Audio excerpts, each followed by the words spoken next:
Glen Armstrong and Maun. First up will be Glen Armstrong. He tells me that he's from Pontiac, Michigan, which I didn't know until I asked him tonight. He has an MFA in English from the University of Massachusetts in Amherst, and teaches writing at Oakland University. He's the editor of the journal Cruel Garters, which has some interesting submission requirements. If memory serves me, he asks you not to tell anything about yourself. Just send the poem. That's all he wants, just the poems. You can look it up. Cruel Garters is the name. His recent chapbooks are Set List, In Stone, and The Most Awkward Silence of All. Let's welcome Glen Armstrong. Thanks, Eddie.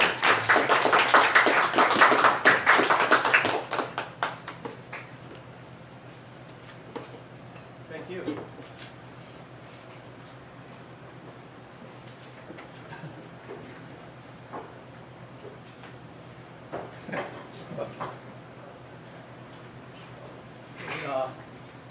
Might be our nation at our least finest hour right now, but this poem is called Our Finest Hour. Takes place July 20th, 1969. And I was a little tight, but I do remember the moon landing. And I actually remember it being at UMass and workshopping with James Tate, and I had this whole big thing like about, you know, stuff and other stuff, and he said, you know, what's really interesting about that one though is that you're a little guy and the parents and stuff are getting drunk that night. I kind of revised with that in mind. So this is our finest hour, July 20, 1969. The astronauts are doing it. Man is walking on the moon. This is no rumor. All of the hearsay is here in my backyard, doing the mambo with someone else's wife. The babies have crashed, but no one makes me go to bed. I no longer fear my parents' drunken speculations. Armstrong's weird boot will silently crunch the moon, and all hell will break loose. The satellite will crumble underneath him, changing the way we think about the sky. I am a child too young to appreciate the history being made, as if to settle its will, to settle down into a moment. I usually like to be around adults, but tonight my aunts and uncles are moving like broken toys. My parents' friends are picking up sides as if for kickball or a street fight. I am talking to myself, but listening to a stranger sob near the waiting pool full of beer and ice. He says he can't find the whiskey. He can't quite grasp my shirt sleeve because he says, "Hey kid, this is all a big mistake. No one shoos me away." He can't shoo the fat black hornet from his cheek as he murmurs, "Drop the big one," then damns Nostradamus and curses Doris Day. Night presses hard into his face between these last cohesions. He is breaking up. All communication lost. I don't want to be an astronaut. If I have to grow up, I'd rather for a living be an archaeologist, reading the bones of superstitious primitives trapped in the volcanic ash of Pompeii or the burned out backyards of suburbia.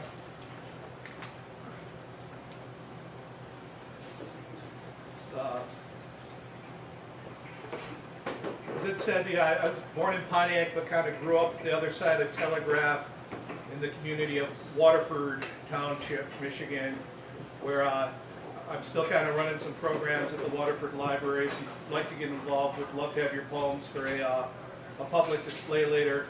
I can tell you all about them. We kind of chat break here.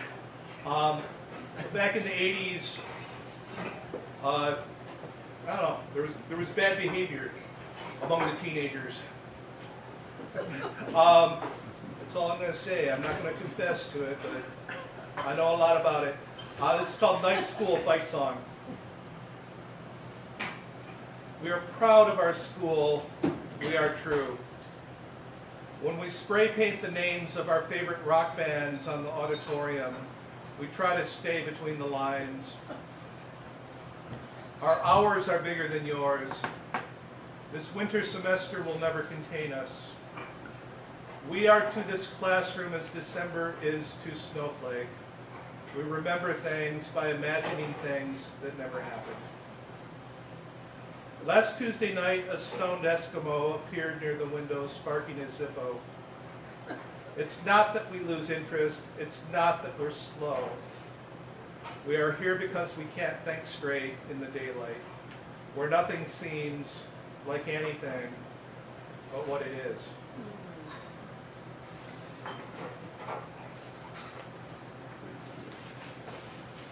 Is it too soon to pick on Garrison Keillor? No, it's never. It's never too soon? Or never would?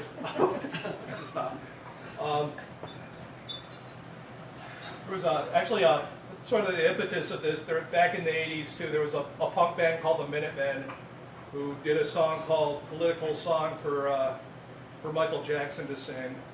And this is Political Poem for Garrison Keillor. I think it's probably, for him, to perform maybe on the We'll Be Gone deal. If no one is conquering evil, I give up.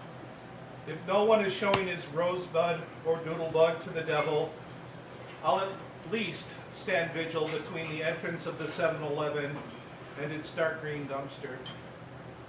Every now and then a chicken is born with a human face. A bicycle thief leaves a smear of chocolate frosting on the rusty hacksaw blade. Dinner never makes it to the table. We all sit in the parlor until 3 a.m. wishing we had a machine to make something useful out of our voices. If I'm not talking, it's not that I don't know what Verge did to Lucinda last Halloween after the hayride. If I'm not talking, it's not that I'm embarrassed about the gold tooth Doc Stannard hooked me up with after the root canal. If I'm not talking, it's not that I'm not plotting revenge or whispering angry love poems in a voice so soft and deep that it merely massages my gums. The farmers never eat a chicken like that, and they never let it reproduce. It lives out its life in a separate coop. Children ask it questions. A tooth like that is worth more than gold. It is neither legal nor tender.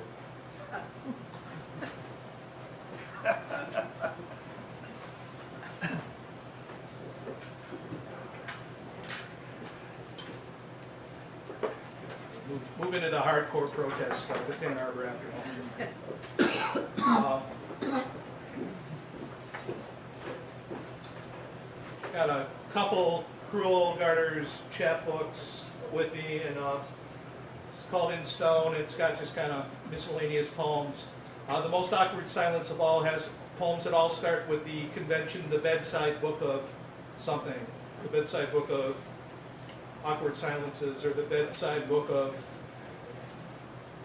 Evil Knievel is in the book. When I can't think of the right title, I've found a hook at least. So this is the Bedside Book of CNN, kind of written after the kind of horrible stuff down Miami. But there's two, the point's kind of the horrible stuff fill in the blank, unfortunately. So, the Bedside Book of CNN. Violence again, crickets and cable television share the night. Share hours that matter little like a summer nightgown on a body that doesn't want to be a body any longer. Someone else will have to mourn after Anderson Cooper increases the death toll. Someone else's phone will ring while I dream of disengaging, turning away, barely a witness, barely human for a moment. I want to pull whatever wires make this real, whatever lines set the entire network of flesh trembling, whatever rotten post-synaptic outlet allows the rattle of sabers to echo, where no threat but insomnia should exist.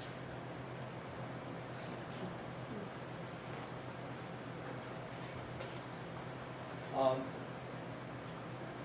just kind of love the word ultrasound. Never given birth myself, but such a delicate thing being kind of tracked with a ultrasound. that sounds big and booming, like the ultrasound of all. So I know I tried for years to kind of get some kind of coherent poem together called Ultrasound. And this one ended up, even before he passed last January, being referencing Lemmy Kilmister, who played in a heavy metal band called Motorhead. And then the other sort of goofy, you know, Google it reference would be a Marshall Super Bass 2, which is just the amp he played through. So that was a band so loud that some other rock star said, yeah, it might have been one of the Foo Fighters or Dave Grohl that said, yeah, they're great. They're the kind of band that if they moved next door, your lawn would die. So that seems like Lemmy. But this is Ultrasound.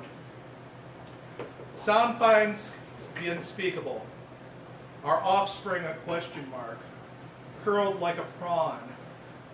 You'd think it would take Krakatoa, or at least Lemmy Kilmister's hot-rodded Marshall Super Bass 2, to wake that otherworldly guppy for its first photograph.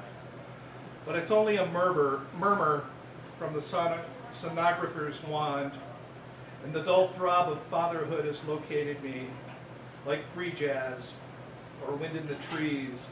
The rhythm of my thoughts distanced me from that which they cradle. There is a faint but steady beeping, a sleep so deep that it slights each dawn.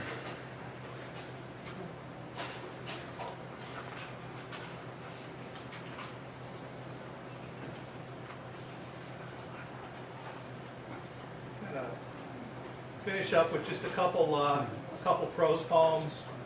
I started drawing inspiration from I think I like the late 30s, you know, World War II kind of era more than I ever thought I did, and I've been finding inspiration in like the very first Archie comics. They're pretty weird. And I've tried to keep like this series kind of primal and mythic and stuff like that, which is kind of what I take away from some of that old stuff. This is The Chair. Yes, the children knocked on my door as well. They were looking for chairs. A chair that I no longer loved, or a chair with a history of hurting the seated. The world was less upholstered then. One of the children wore only a t-shirt, rain boots, and underpants. They could not remember the title or the theme song from the matinee that they had abandoned. One of them held a can of grease. They all had wooden spoons. One of them held a lamp cord. They were all as polite as could be. They asked again for a chair that would not catch fire right away, a chair that always seemed out of place, a chair that would rather be a secret than a chair. I have a feeling there's Archie comics and maybe there's Bedside Books and somewhere in there. This is along the same manuscript, the tooth. Times were hard. We had one tooth between us. Grandpa wanted to eat corn. Sister wanted to smile at a boy. After Mother and Father palmed the radio, I stayed up late at the window listening for the stray dogs that our town was known for. I longed for a howling and barking. Of course I craved the canine. There was a whole nocturnal world out there sinking fang into meat, threatening and surviving, bearing itself. Writing students kind of list their obsessions today, and I think teeth are kind of a nice primal kind of thing to return to. It's just I just want to finish with a chunk of a long kind of 96-page poem I just finished. Wow. I just get into trouble if I don't stay on track, if I don't write every morning. It's just bad news. Working title is just Skyscraper, and this is maybe the 33rd canto of something. And I think Yeah, teeth kind of make their appearance. So, Skyscraper. He says he cannot make it to the mainland. He says he cannot make it beautiful. He peers out toward the new beginning beyond the end of his own finger. He jumps into the water and jumps again. Everywhere a terrible storm develops, a terrible set of teeth inspires orthodontic innovation. A terrible tear in a terrible tear in a student's trousers rouses suspicions. The water is cold. We all take a bite of the same thrashing future. Well, thank you.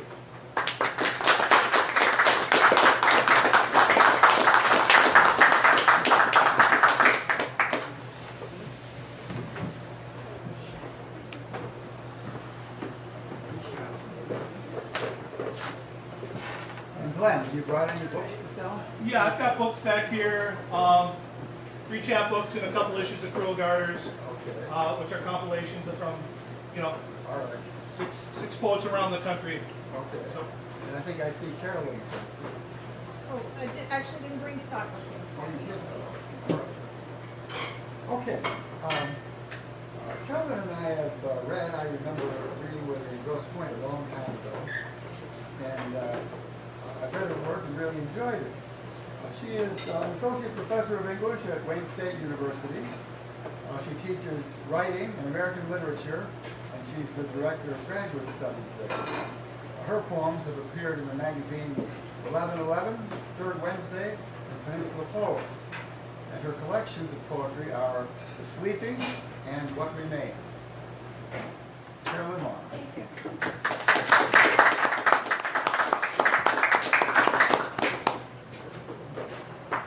Thank you so much, specifically also to Ed and Dave and Joe and to the series.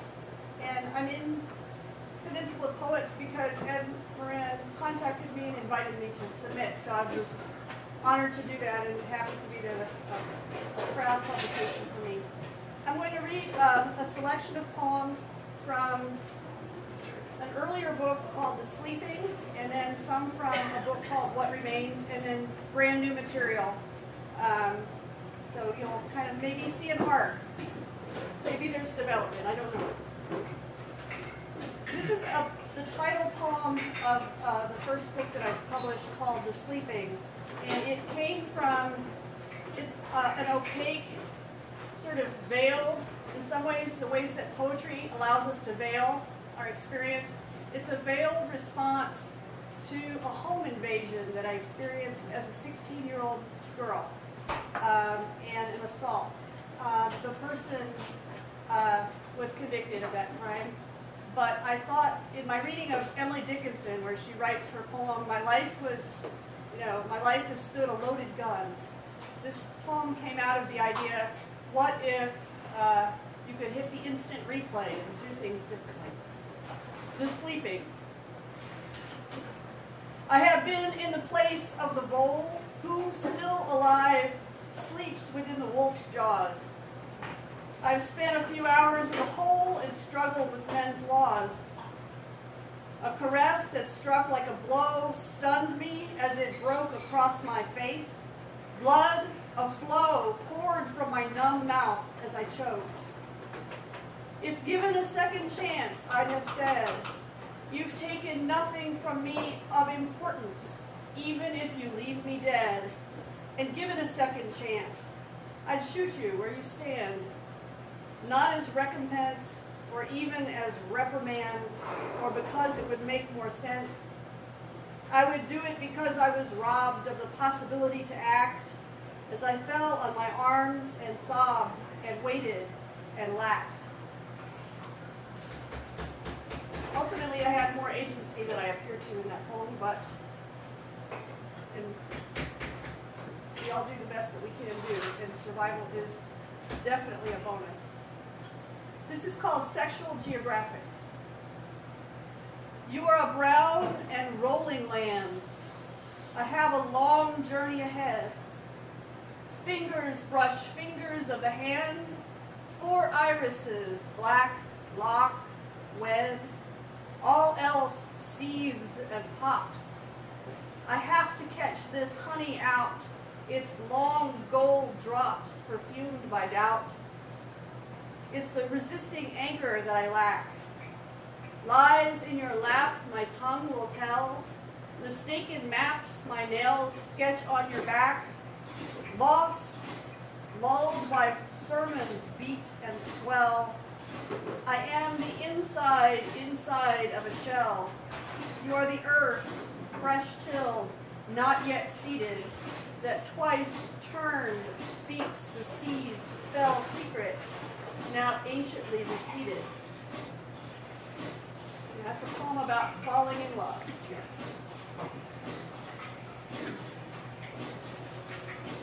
Love grows through the looking glass. If you know that that old tale about mirror, mirror on the wall, this is from that fairy tale. It's an old mirror, mirror on the wall, resolutely reflecting a scrap of the sun, speckled like interference with the signal. It undulates my image and makes fun.